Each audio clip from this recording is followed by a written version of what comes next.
Estamos ahora con José Urdangarín. Él es responsable de Industrias Culturales y Creativas de la Dirección de Promoción Cultural e Industrias Culturales y Creativas del Gobierno Vasco. Muy buenas tardes, José. Buenas tardes. A ver, cuéntame, ¿qué es esto de la estrategia? Antes de entrar en materia propiamente dicho con tu trabajo, ¿qué es la estrategia RIS3?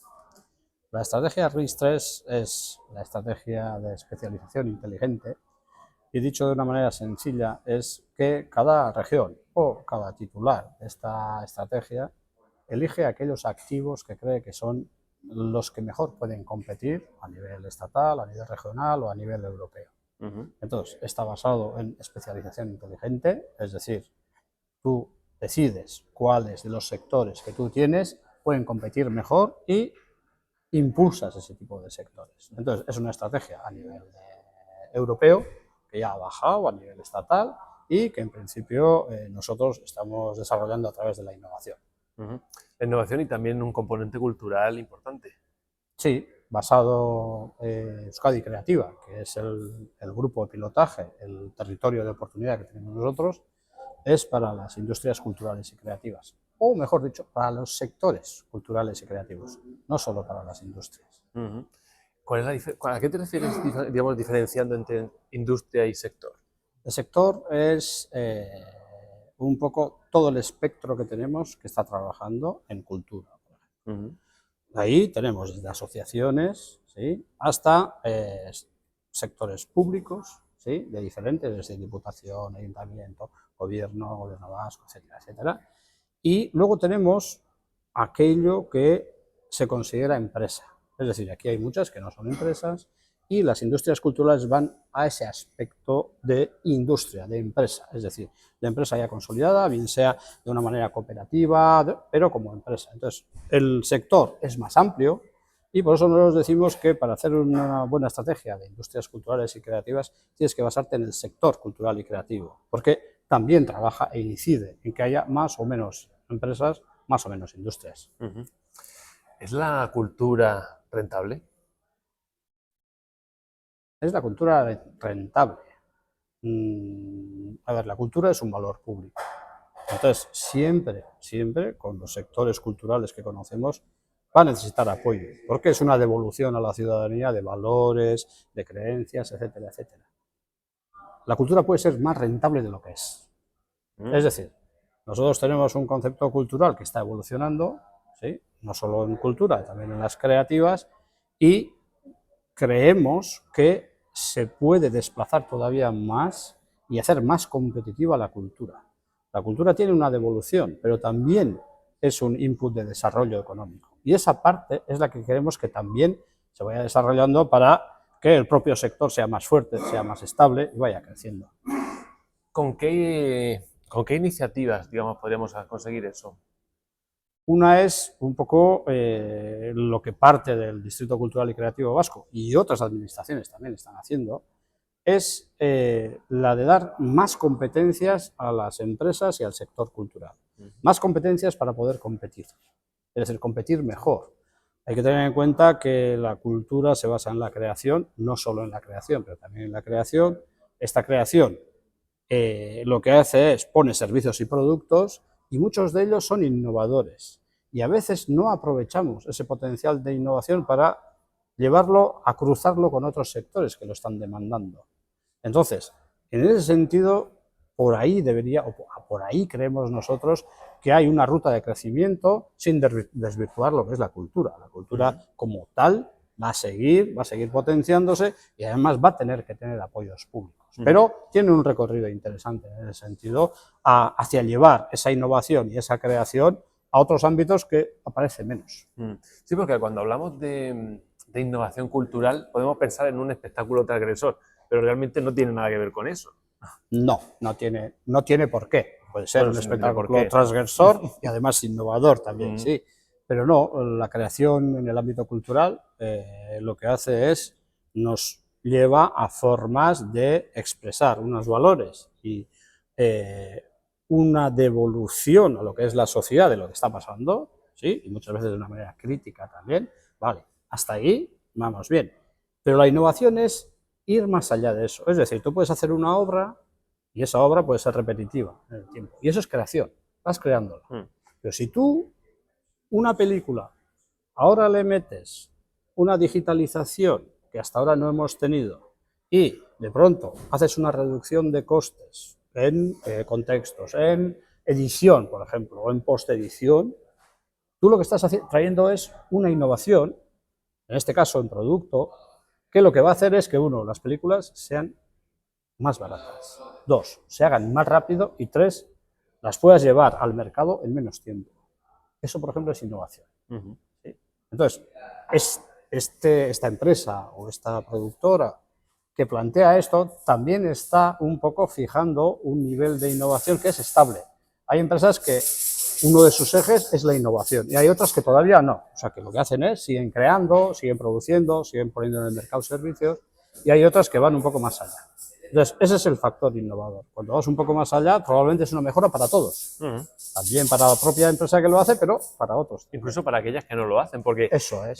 Las empresas que no lo hacen están en peligro.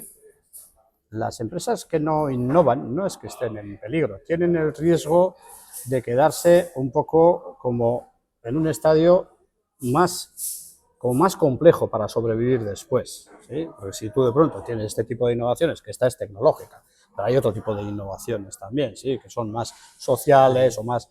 Entonces, lo que les pasa es que se quedan un poco fuera de contexto, pero esto es un proceso lento. O sea, no porque una empresa innovadora de pronto haga una innovación que es disruptiva y que además puede ser socialmente bien aceptada y encima es más económico lo que haces, eso suele tener sus tiempos de espera para que otros entren. ¿Sí? Entonces, tenemos empresas que son muy válidas en ese ámbito, pero que todavía no tienen una línea estratégica de innovación y la tendrán o no la tendrán. Eso un poco depende de también el recorrido. Si es una innovación muy potente que ya se generaliza y además entra. Sí. Entonces, bueno, pero ya es como, ya se ha estabilizado, ¿sí?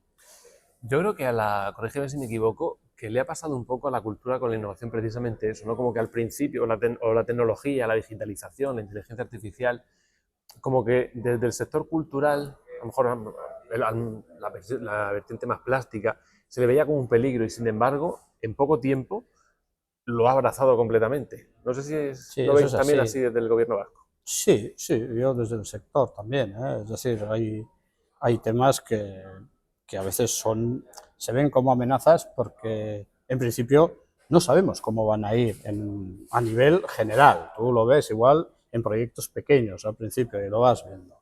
Luego, el sector cultural es un sector muy crítico y tiene que ser así. Es decir, no cualquier tipo de innovación es una innovación que respeta los valores, ¿sí? Ahora mismo estamos viendo en la inteligencia artificial un poco todos los temas de, bueno, ¿vale? Van evolucionando las inteligencias artificiales, pero ¿qué hacen? ¿De dónde están cogiendo un poco y cómo gestionan eso? ¿Sí? Entonces, claro, si tú tienes tus derechos, los tienes protegidos, una inteligencia artificial, en principio, si no le pones nada, barre con todo. Entonces, nosotros en ese sentido, como vamos un poco más atrás, siempre va la legislación más atrás que las innovaciones, pues hay sectores que en principio lo miran como, espera, vamos a mirar a ver qué pasa aquí. Pero luego es verdad que luego una idea de que lo ves. Hay temas pendientes ahí, todo el tema de derechos, de cómo proteges las obras, etcétera, etcétera, es un tema candente a nivel europeo e internacional y que se va a tener que solucionar, aunque sea más tarde, pero que se va a tener que solucionar a favor de aquellos que crean, de manera que puedan tener también su recorrido y su beneficio en ese sentido. También me gustaría preguntarte precisamente por la relación entre innovación, talento, identidad de territorio a través, digamos, de las iniciativas culturales como Vía. ¿Cómo lo canalizáis vosotros? A ver, nosotros ahí el tema del talento en todo este contexto de innovación, de desarrollo, ¿sí? y de desarrollo cultural también, en ese sentido. Lo que estamos viendo es que cada vez la conceptualización que tenemos de sectores como silos o estancos se está cruzando cada vez más. Cada vez tienes más espectáculos, más cultura que es un poco transversal, que une un creador con un músico y con gente de diseño o de moda, por ejemplo, ¿sí? Entonces, el talento que viene es un talento que necesitamos cuidarlo, ¿sí? A nivel estatal, a nivel de... Nosotros somos un potencial en cultura comparándolo a nivel europeo, a nivel internacional, con nuestros activos. Y ahí lo que tenemos que hacer un poco es tener más instrumentos para reconocer el talento. Es decir, eso no es fácil, ¿sí? Porque al final el talento sale como sale y donde sale. Pero para eso, si tienes una buena formación y de ahí puedes hacer un seguimiento, en principio el talento aparece. El talento aparece. Y hay que cuidarlo. ¿Por qué? Porque probablemente es el futuro. Es el futuro, que tampoco el talento se vaya, que a veces nos pasa también, y crear unas buenas condiciones para atraer talento, aunque no sea de aquí. Es decir, yo creo que las metas ya tienen que ser atraer talento y mantener el que tenemos aquí. Y exportarlo a veces también. Es decir, no quiere decir que ya se vayan a ir, sino que tú puedes hacer colaboraciones con diferentes países de manera que ese talento un poco se promueva y llegue probablemente a nuevos niveles de innovación. Sí. Justo te iba a preguntar por cómo comunicáis ese talento, ¿no? Esa industria cultural, porque tenemos grandes referentes de la cultura en el País Vasco que son iconos internacionales. Sí, sí. Si estás trabajando con el sector, utilizamos los medios que tiene el sector y luego intentamos amplificar. Intentamos amplificar cuando salen películas muy interesantes, cuando hay obras también y autores jóvenes que están empezando a ser reconocidos. Lo primero es que sean reconocidos en casa también, porque esto a veces se nos olvida, ¿sí?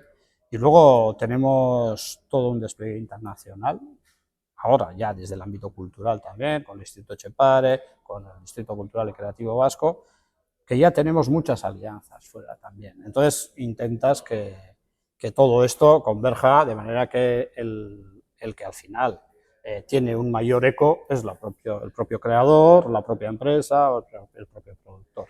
¿Sí? En tu charla has hablado sobre precisamente emprendimiento, cultura, innovación desde la identidad local. Me gustaría que dejaras para la audiencia de la emisora dos claves que hayas dicho en tu charla de esta mañana. Sobre identidad local, uno. Sí, sobre la charla. Sí, relacionada, para no decirlo de la misma manera, ¿sí? Nosotros tenemos que seguir especializándonos en cultura. Todos en Euskadi lo tenemos claro. O sea, y eso a nivel estatal yo creo que también funciona igual. Es decir, al final la identidad cultural, la identidad como región, es algo que en principio viene porque tenemos unos sectores culturales que son muy resilientes y además son muy estables, se deslocalizan un poco. Entonces, en ese sentido, lo que tenemos que fortalecer es una identidad cultural y además con una proyección a largo plazo. ¿Sí? O sea, no una identidad cultural que solo está esperando, sino ser más activa. Ahora todos somos mucho más culturalmente más diversos. Las sociedades están cambiando, ¿sí? Y también las maneras de... Entonces, esa sería una. Tenemos que seguir creando esa identidad local y colaborando con otras identidades culturales. Esa sería una. Y luego, probablemente hay otro tema que suele generar algunas discusiones. Todo esto que estamos haciendo tiene que ir envuelto en temas de poder probarlo. Es decir, nosotros queremos estadísticas como las estadísticas que tienen todos los demás sectores y que nosotros ya tenemos, pero más reforzadas. ¿Por qué? Porque es la manera de expresar en cuánto hemos avanzado en identidad local, en cuánto en innovación, en cuánto en creación cultural. Entonces, necesitamos que toda esa parte, ahora cultural y creativa en nuestro caso, al final la puedes presentar. O sea, se entienda que como territorio cultural, igual a nivel local o a nivel regional o a nivel estatal o europeo, que tú puedas ofrecer a otros también. Mira, nosotros somos un territorio con identidad, además especializado en cultura y en creatividad, y además que acoge bien, Entonces, un poco iría por ahí. ¿Pero eso cómo se mide?